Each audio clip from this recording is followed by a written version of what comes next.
Welcome back to That Millwall Podcast, the show where we relive the blood, sweat, beautiful chaos of following the Lions. Join me today, Omar, that's myself, as we look back at the rise and fall of Millwall's class of 2015. This one still hurts. If it's your first time here, make sure you hit subscribe, give us a thumbs up, and drop a comment with your favourite Millwall moment of the 2015-16 season. We're building the biggest Millwall fan community online, and every like, share, and comment helps us get our voice, out to more Lions around the world. Now, today's episode is a bit of a trip down memory lane.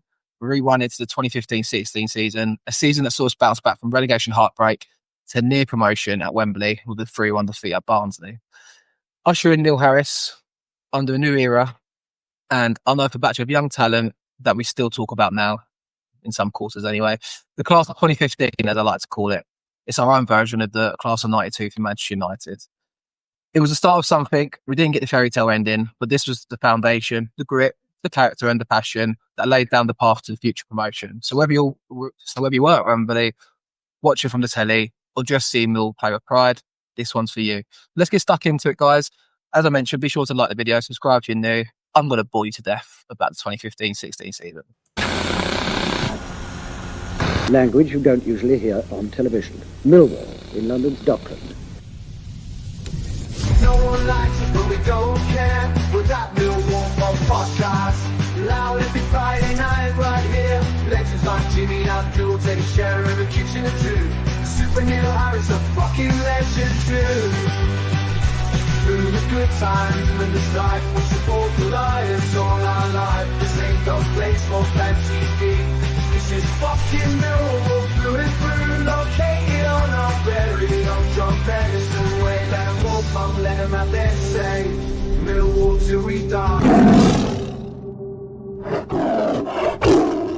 With That Millwall Podcast. Loud every Friday night right here.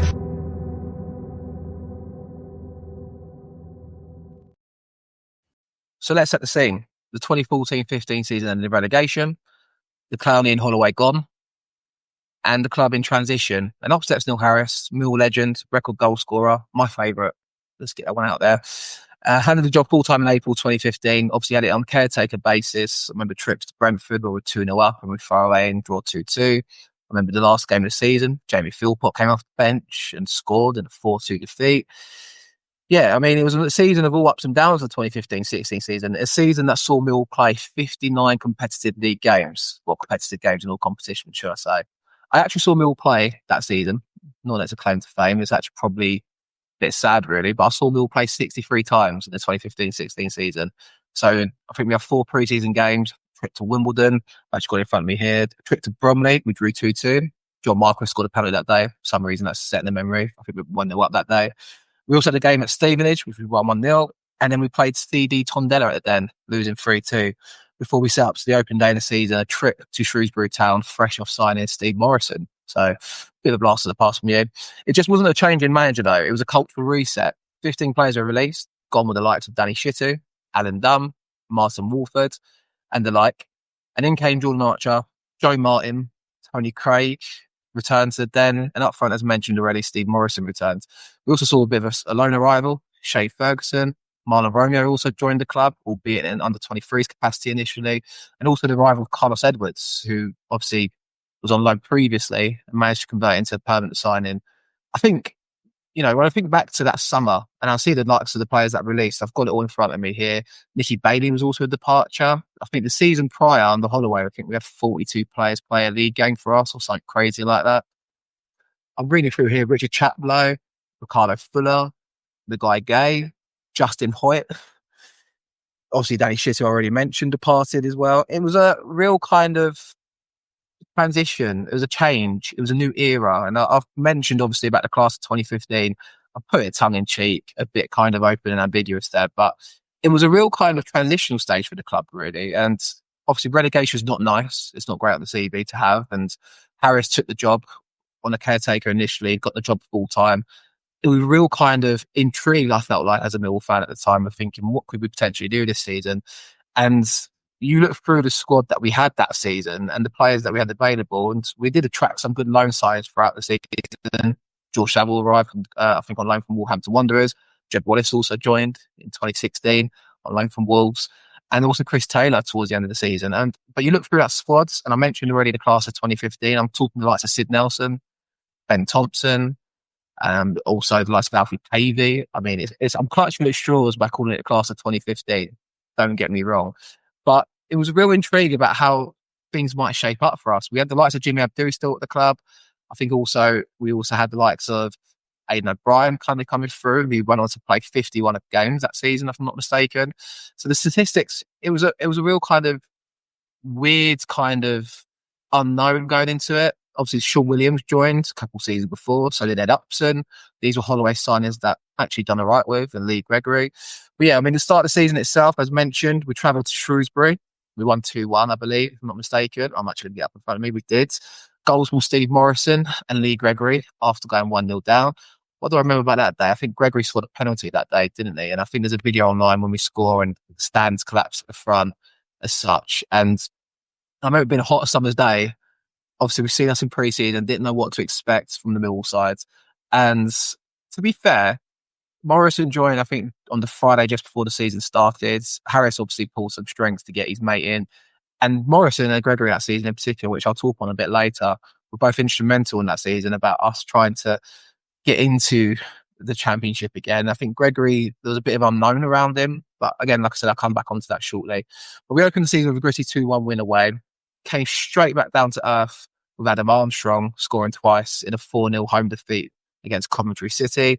I think David Ford started the season, didn't he? And I think he played the first 10 games. And then after that, Jordan Archer stepped into the net, and that was all she wrote. David Ford obviously only missed out by one appearance to break Brian King's records and be the all-time leading appearance maker for goalkeepers at the club. We then went on to lose 3-2 to Barnsley at home. Fred Onyedinma scored twice. Get on to him shortly, no doubt.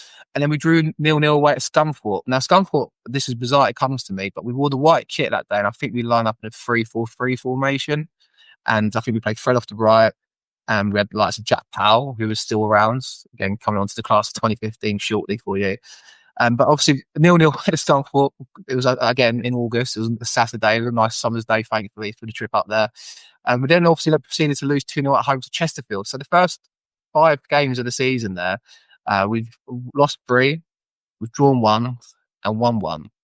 At the time, I'm thinking back to it now, it was all a bit kind of, obviously a real rocky start. I think back to the previous relegation to League One, and albeit less than upheaval, I think that season under Nigel Spatman, Willie Donachie then came in afterwards. I think we signed something crazy, like 25 players. Felipe Moraes comes to mind, Lenny Pidgeotly comes to mind, Chris Zabrowski comes to mind. So, I think when you compare that summer to the summer we had in hindsight in the 2015 summer, I think we did all right. we managed to get a club legend in who had time on his side, no doubt. But of course, we know of start a season like that, 5 games in, 3 defeats, only 1 win. It's only going to get you so much time. And I think we also played in the Cup, if I'm not mistaken. Early doors, we got knocked out, which I don't have to hand. We got knocked out to Barnet at home. Morison getting 1 goal and Johnny Kinde scoring and Yardman for Barnet. So they're 2-1 defeat after extra time. So you're out of the Cup early doors, League Cup, albeit, let's be honest, when you've just been relegated, got all new players in, new manager, I think you want to focus on the league. But obviously, warning signs, you could probably say, were there very early for Neil Harrison's club. But thankfully, form started to pick up. And my pick of the early start to the season, a 3-1 win away at Crewe Alexandra. Aidan O'Brien scoring a hat-trick. And you probably won't see a better hat-trick in the Millwall shirt, to be honest. That comes to mind straight away. I think in recent times, nonetheless, I think he's just won a second goal. He took on 2 players, then sticks it into the bottom corner from 30 yards. We then followed out with a trip to Port Vale. We went on a Tuesday night. I remember Mark Beavers scoring from a corner, Gregory getting a penalty in the 90th minute. So then you start to see some form start to stabilise, and then we come back down to earth with a 2-0 defeat at home against Southend United. But then you can start to see as the season progresses, we've got a 3-1 victory over Rochdale, Jimmy Abdou scoring, Sean Williams also scoring, and Steve Morison again. A 2-2 draw away at Wigan Athletic. I think that was on a Tuesday night, if I remember. Fred Onyedinma again amongst the goals, and Beavers. So you see, it's obviously the start of the season was real topsy-turvy for us, and it was slowly but surely the system was starting to take shape, though, because we went into October, a 5-3 defeat at Peterborough United. I remember Tony Craig scoring that day in front of us, and it was a bit of a kind of a consolation, it turned out in the end. But it was a real kind of, as a fan anyway, I think I went every game the season prior as well, but you're going to these obscure places in League One. I remember really fondly this season going to like some Rochdale, Bury. I think also going up to Scunthorpe, like I mentioned already, going to Barnsley, and I think on January the 2nd, I've got in front of me here. So these places, albeit we're fortunate to be in the Championship and now into going to our 9th season, looking back at these times, I actually look back at it really fondly, I think. And it's nice memories to have as a supporter, because I think League One's it's a beast in its own. It took us 2 years to get out of League One in this spell. But you look back at these sorts of clubs, I think it was also a strong division. We had Sheffield United in the league. In October, we beat them 2-1 away. Aidan O'Brien scoring twice again. But the form through September into October, we saw a real shift. Like I mentioned on Wednesday, we went on a 7-game unbeaten run across September and October. We were starting to look like a proper side. Morison Gregory were forming one of the deadliest juries in League One. Between them all season, they scored 46 goals. Jordan Archer made his place number 1, as I mentioned, while the players like Byron Webster, Beavers, and Joe Martin gave us a defensive steal. Remember Joe Martin? We'll speak about him when we get to the playoffs, no doubt, shortly. But yeah, so then we'll talk about the class of 2015. I'd say it tongue-in-cheek, but obviously it wasn't just about the old guard that season. Fred Onyedinma was making his way through. Ben Thompson, Mahlon Romeo, Sid Nelson, Jamie Philpott, and Noah Cheeseman, and of course Alfie Pavey. I think when you look back at that year, I really was quite excited about that batch of youngsters. Now, as a supporter in my time, we've been spoiled in recent seasons, you could say. Obviously, the likes of Roman Esse coming through, Billy Mitchell, Danny McNamara. Albeit, at a time in League One, I remember Neil Harris often saying he found it hard to introduce young players into the side. But I think it was part of the reason why the club actually got him in as the manager, because you got 4 or 5 players starting to come through there. I remember going to watch us lose to Sheffield United in the under-18. Sid Nelson missed a penalty, if I'm not mistaken. Again, people will correct me in the comments, feel free to do so, but it's just off my bonds here, just kind of going reliving that all really. But they're all academy graduates, and I think at the time I was probably, it was 10 years ago, so I'd have been 20 years old, 19, 20 years old. And these were players that were the same age as myself, came through the academy. Sid Nelson in particular, he had that whole thing under Ian Holloway, where he got made the captain against Bournemouth. But we all like to get behind our own players. And it really felt like this bunch, especially Ben Thompson, Fred and Sid Nelson, these are players that, that really kind of, you could see like really cared to play for the club, especially Thompson and Sid Nelson. Jamie Philpott, I think, got unlucky with injuries that year and didn't really materialise. Alfie Pavey was signed from Maidstone United and scored like 90 goals in 2 games or something stupid. It was at Folkestone. It was a club in Kent. I don't have it to hand, but, I think it was that kind of era where we were starting to find, Thompson was just in midfield dogged. I think he played 45, 46 games that season. He went on to play at Wembley, and we got the runaround by Barnsley that day. But, I think Harris gave the opportunity to these players. He had them as an under-23s coach. Thompson talks about his relationship with Harris to this day. Obviously, Thompson lost his brother, and Harris was a real mentor to these players. And these players, they came into the side, really took the opportunity and became a big part of the side. It was a real mix of the likes of Sean Williams in there, who was obviously trying to forge his way in his own Mill career. But you mentioned Tony Craig at the back, Steve Morison up top, the old heads, players to kind of steady the ship. And then you've got a bunch of youngsters around them. And I think it really harnessed the culture that we've seen to this day with the dressing room.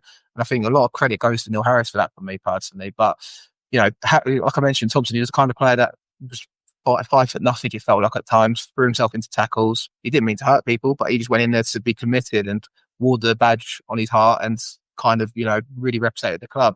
Mahlon Romeo obviously came in second half of the season. Walsall away, we won 3-0. I think Gregory scored twice and Romeo actually took a goal himself. It was like our own version of Man United's class of 92, just with more chaos. Let me know what you think about that. Do you agree with what I'm saying? Am I talking pure delusion here by referencing these and trying to even compare it to the class of 92? Nowhere near as much success, but it's in a small Millwall way. It felt like it was our kind of coming in a sense. And, it was that kind of element that I think really, for me at least at the time as a supporter, really wanted to get behind the players and get behind the sides, and also afford the time that they needed to try and, really get it going. And as I mentioned, October into November, we had some good results. I think Harris got manager of the month in October, if I'm not mistaken. I feel like something like that happens. I mentioned the trip to Sheffield United. We won 2-1. It was 12:15 kickoff. I remember travelling up from Cornwall that day because I had to be at a family thing at the time. But, that run, 2-0 win over Doncaster, 4-1 win over Colchester, Gregory, Shane Ferguson scoring twice, Byron Webster popping up with a goal. I think he finished the season, Byron Webster, with 6 goals. Beavers scored 5. I've got it in front of me here. But, I talk about the midfielders. Sean Williams brought class and composure. Jimmy Abdou did what Jimmy Abdou did. He ran for 90 minutes like his life depended on it. And Jimmy Abdou is a Millwall legend in my eyes. Carlos said he was offered the experience. Ed Upson, quietly went about his business. He often filled in on the left-hand side, if I remember, and off the right occasionally. He actually went on to play 39 times that season at Upson. And I mentioned Beavers and Webster. I think they formed a real kind of duo. And obviously both Northern lads, both hit off, you can tell, internally, and really kind of steadied the ship at the back. And obviously Tony Craig picked his injury up, and we'll get onto the Barnsley fiasco at the playoffs shortly. But I think they've really done well to keep Tony Craig out of the side towards the end of the season. Yeah, we'll fast forward into November. Actually, not a great month for us. I'm looking back over this now. We lost 2-1 to Fleetwood on a Tuesday night. I remember going up there. I think we scored a consolation right at death, and it was pissing down with rain. Got the coach up that day. Coach won Barnsley Army. We then followed up with a 1-0 victory over Bury, and then a bit of a poor run of form leading into Christmas. A 2-1 defeat away at Burton. Joe Martin scoring that day. A 3-0 home defeat to Gillingham. That's wipes from my memory, that one. But John Nigel got sent off in that game, so probably rightly so. It's right from my memory, losing 3-0 to them lot anyway. The likes of Bradley Dack playing for Gillingham that day. A 1-0 defeat at home to Walsall, followed by a 4-0 victory away at Southend United. I actually remember this day, merely because my mate got really pissed that day. But it was a good away day, 4-0, just going into the new year. It also coincided, if I'm not mistaken, because obviously the year previous, or 2 years previous, before Ian Holloway came in as manager, Neil Harris took the job, didn't he, in the FA Cup. A 4-1 defeat that day. Floodlights went out for 15 minutes. And it was Harris's first taste of taking charge of us lot. And I remember at the time just like wondering, after the departure of Steve Lomas, what a weird era that was. I think it shows how far we've come as a club personally anyway, to this point anyway. But yeah, I think you think back to them times and they were grim. They were proper grim times. And when we compare it to we're in the Championship now with debating whether or not we can make the playoffs on the last day of the season, it shows how far we've come, in Millwall terms for me anyway, from these days in League One, and obviously with Steve Lomas and Ian Holloway involved with our football club. Anyway, moving on to January, we didn't really sign any players in the January window, nor do we have any departures by the looks of things. I'm looking through it now on my side here, and there was no transfers out in January, but there was obviously the additions, like I mentioned. Shane Ferguson committed to becoming a permanent signing from Newcastle. I mentioned Jed Wallace's arrival, and by this time, George Sabb already featured again at the club. And then we went on to sign Chris Taylor in the March window. We had one departure actually, with Alfie Pavey going out on loan to Aldershot Town. And Lee Martin also departed, by looks of things, on loan out to Northampton Town. Harris Cohen Hall, remember him? He also departed to go to Wycombe Wanderers. But you scroll through these players and it's proper blast from the past for me anyway. But then January looked like a really good month for us. A 2-1 victory over at Oldham. I think that game actually was a rearranged fixture, if I'm not mistaken. I remember going up to Oldham, I think November time, December time, the game getting called off, Waterlock pitch. But we went up for the second trip again to Oldham. I think it was called off literally an hour and a half before kickoff. And then we followed up with 3-1 victory at the Den. Gregory scoring twice and Morison scoring, a common theme of our season, of course. And then fast forward to later in the month and into February, that 3-0 win away at Walsall I mentioned. A 1-0 win away at Rochdale. Gregory scored. I remember us really badly performance that. I actually remember that time where Sid Nelson actually got his opportunity to play. I mentioned Webster and Beavers holding it down. Craig was injured for a lot of the season. Nelson didn't get much of an opportunity when I'm talking about this class of 2015. And Sid Nelson came into the side and had a couple of good performances. And I remember putting a lot of kind of hope into Sid Nelson. I think he wore his heart on his sleeve, a bit like Ben Thompson. Again, the younger support at the time. And you're thinking, right, he's one of our own. We really identified to him quite quickly and we all got behind him as supporters, it felt like. But then you quickly see that he's probably very limited technically and not going to go on to achieve what we wanted him to do so anyway. But yeah, strange times and exciting times nonetheless. The rest of that season, we really kicked on. I think you look back at our form towards the end of that season, we had a 3-0 victory at home to Peterborough, a 1-1 draw away at Doncaster, I remember that day Morison scoring. 0-0 draw at home to Wigan. And then after that, I think we lost twice for the rest of the season up till that day in the playoff final. 2-0 winner against Burton. Gregory scored, I remember, through on goal. We beat Gillingham last game of the season 2-1. Bury away, we won 3-1. Chris Taylor scoring twice. I think that was St George's Day, if I'm not mistaken. And a bit of trouble, should we say, in the corner with the Bury fans. A good away day. I think, like I said, like, you look back on it now and we went to every game that year and it's just, it all merged into one. But it's funny how you remember certain nuances to these sort of days. And I think looking back, we actually nearly tried to get into challenge the top two. It was never really close enough. I think we finished 4 points off. Burton went up on 85 points. And the playoffs was made up at that time of Walsall, ourselves, Bradford City and Barnsley. We know what happened. The rest was history. So let's talk about the playoffs. Well, actually, before we do that, let's talk a bit about Steve Morison and Lee Gregory. I think for me, in my time anyway, I don't really remember too much of Harrison Sadlier or Harrison Moody. I have some memories going to the very young supporter. But Morison and Gregory, in my time anyway, I'm talking about a top partnership there. Morison and Gregory, what a duo. Both are nightmare for defenders. Both had their nuances. And I think with Harris being the kind of tutelage to Gregory, we really saw retaliation to him.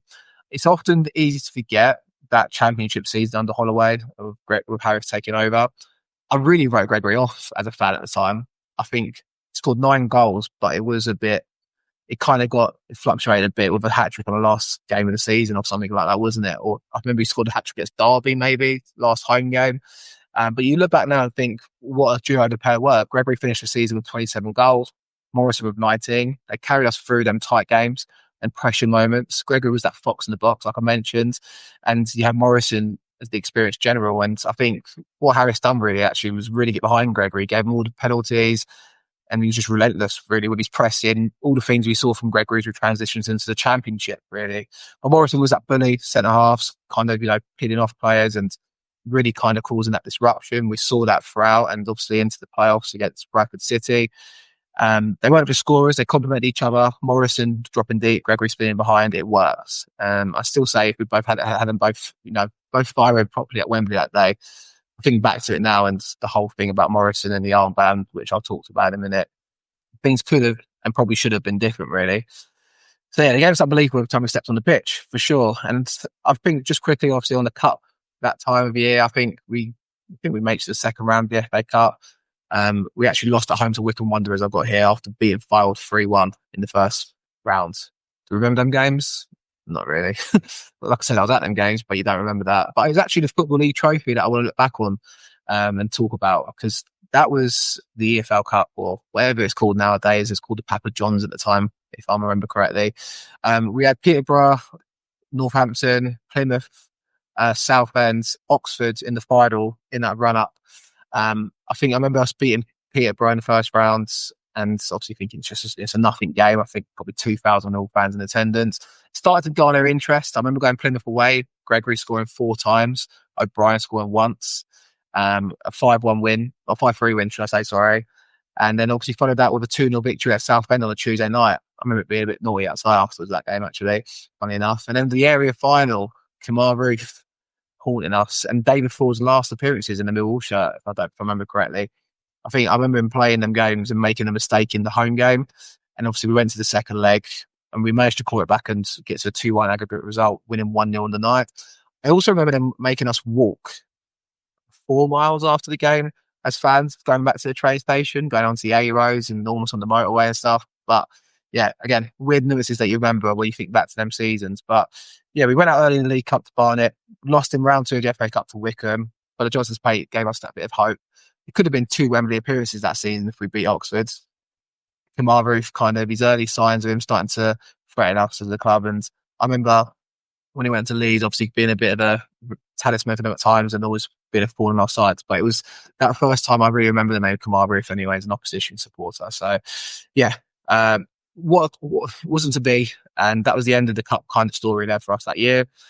And then as we mentioned, final run in, the playoff drama. Like I mentioned, we had a good strong end to the season, a run of 6 wins in March and April. And in the playoffs, Bradford away. I remember being really excited for this one. I think I stayed out the night before with my partner at the time, funny enough. And yeah, I think we went into the game, what we're going to expect in this game, who knows? But, it's Bradford away. I think in the league, we drew away there. And I think we might have maybe drew at home as well. I probably should have checked this. No, we lost 1-0 actually away. And somewhere else, I think that Bradford game at home was maybe the game that we drew 0-0, but Archer done that wonder head off the line.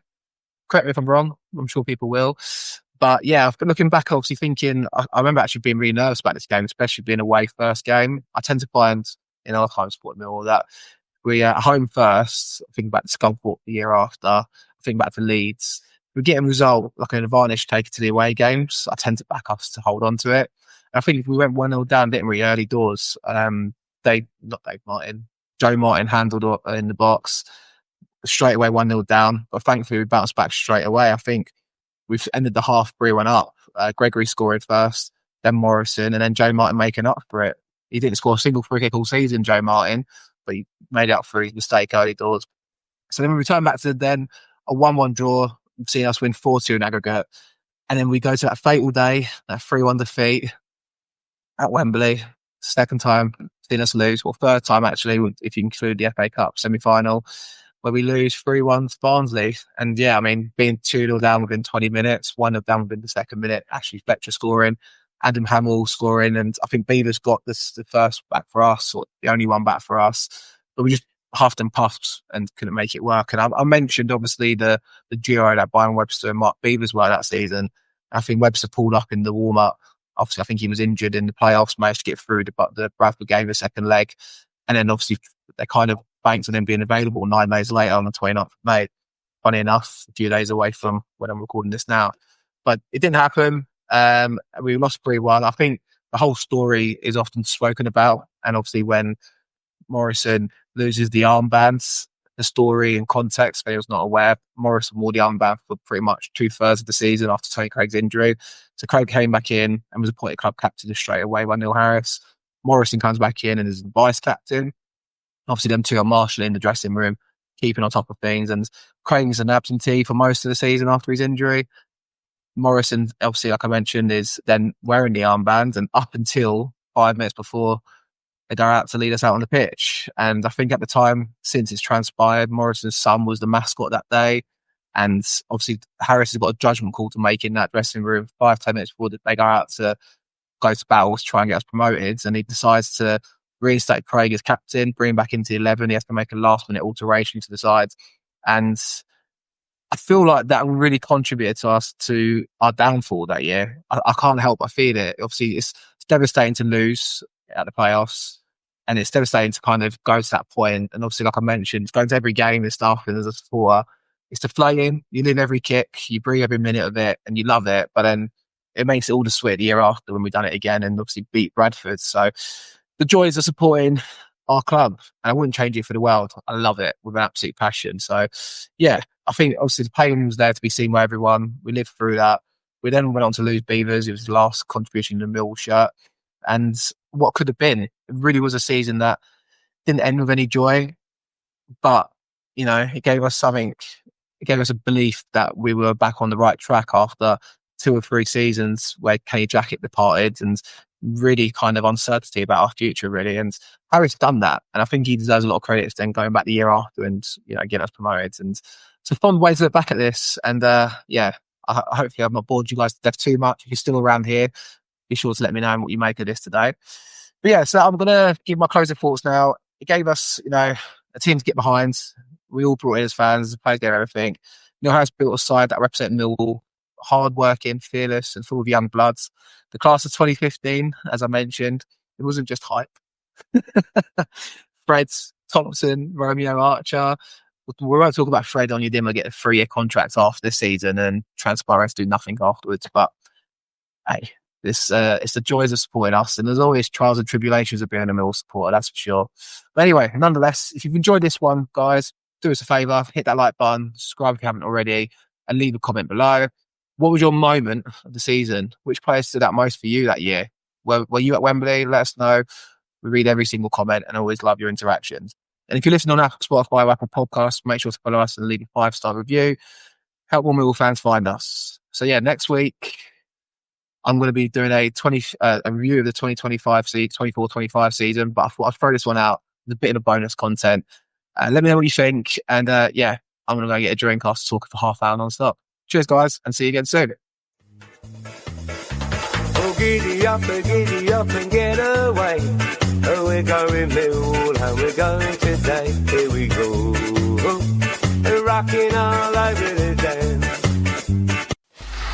Free audio post-production by alphonic.com.